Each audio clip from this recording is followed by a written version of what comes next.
friends, welcome to the series of Basics to Advanced Accounting Finalization. So आज हम सीखने वाले fix assets accounting in the books of Sachin Tailors.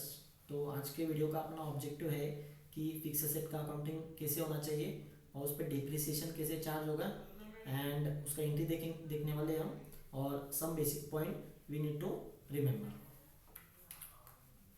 तो depreciation का मतलब ये होता है कि डिप्रिसिएशन क्यों लगाते हैं, बिकॉज असेट्स का वैल्यू है वो लूज होते जाता है over the period of time, इसलिए डिप्रिसिएशन लगाया जाता है।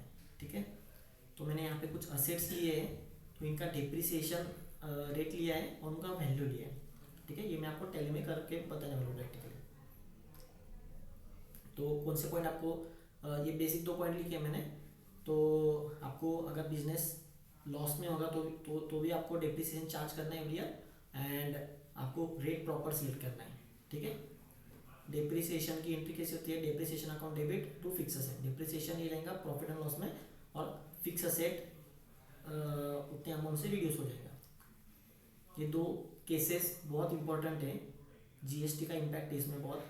तो फर्स्ट केस, अगर आपको जीएसटी का आईटीसी क्लेम करना है, ठीक है, तो जैसे 1 लाख का बिल है, ठीक है, उस पर 18% जीएसटी है। ठीक है, तो आप कैपिटलाइज कितना करोगे, 1 लाख। ठीक है, और डिप्रिसिएशन कैलकुलेट किस पे होगा, 1 लाख पे होगा। ठीक है, यहाँ पे क्या डिफरेंस है फर्स्ट और सेकंड इसमें कि जो 18,000 का जो कंपोनेंट है उसमें उसका डिप्रिसिएशन का इम्पैक्ट देखने को मिल रहा है आपको।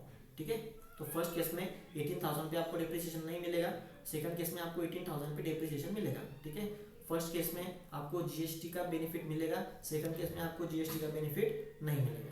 ठीक है, तो अभी हम टैली में प्रैक्टिकली देखते हैं एंट्रीज।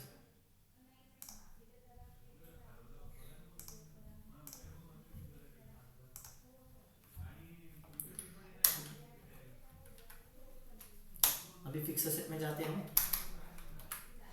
ये एंट्रीज मैंने डाल दिया है, मैं आपको ओपन करके बताता हूँ। ठीक है, अभी जैसे फर्नीचर का वैल्यू कितना था, 1 लाख रुपए का था। ठीक है, देख 1 लाख रुपये इसका था, मैंने डिप्रिसिएशन कितना चार्ज किया है, 10%।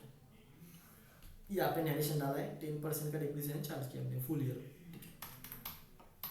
उसके बाद में होम पे कुछ डिप्रिसिएशन आएगा नहीं, because it is a personal asset. ठीक है, लैपटॉप में मैंने डिप्रिसिएशन 40% चार्ज किया है। ठीक है, 16,000।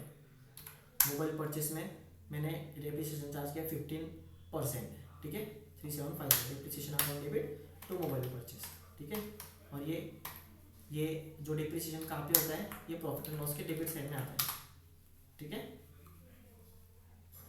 तो ये डिप्रिसिएशन फाइनलाइजेशन का एक पॉइंट है, मतलब लास्ट में ध्यान रखना है आपको every time as an accountant. आपको एवरी टाइम आपको ध्यान रखना है कि डिप्रिसिएशन डाला है क्या नहीं। ठीक है, बहुत बार भूल जाते हैं, तो ये आपको पता रहना चाहिए, ये एंट्रीज फाइनलाइजेशन में कवर होना चाहिए। ठीक है, थैंक यू फ्रेंड्स।